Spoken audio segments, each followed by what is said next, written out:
Online shopping కు గిరాకీ పెరుగుతున్న వేళల పలు ఈ-కామర్స్ సంస్థలు వినియోగదారులకు షాకుల మీద షాకులు ఇస్తున్నాయి. పండుగ సీజన్లను క్యాష్ చేసుకుంటున్న పలు ఈ-కామర్స్ సంస్థలు వినియోగదారులపై అదనపు భారాలు మోపుతున్నాయి. ఇక ఇటీవల కొన్ని ఈ-కామర్స్ సంస్థలు క్యాష్ ఆన్ డెలివరీకు అదనపు ఛార్జీలు వసూలు చేస్తున్నట్టుగా వినియోగదారుల వ్యవహారాల శాఖ ఫిర్యాదులు వెల్లువెత్తాయి.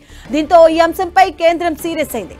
ఇక అలాంటి సంస్థలపై దర్యాప్తు ప్రారంభించినట్లుగా కేంద్ర వినియోగదారుల వ్యవహారాల మంత్రి ప్రహ్లాద్ జోషి ఎక్స్ వేదికగా తెలిపారు.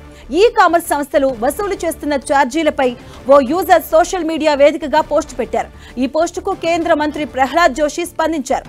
క్యాష్ ఆన్ డెలివరీ ఆప్షన్ ఉపయోగించుకున్నప్పుడు కొన్ని ఈ-కామర్స్ ప్లాట్ఫామ్స్ అదనపు ఛార్జీలు వసూలు చేస్తున్నట్లుగా వినియోగదారుల వ్యవహారాల విభాగానికి ఫిర్యాదులు వచ్చాయి. ఇది వినియోగదారులను తప్పుదోవ పట్టించి దోపిడీ చేసే చీకటి విధానమేనని ఆయన ఆగ్రహాన్ని వ్యక్తం చేశారు.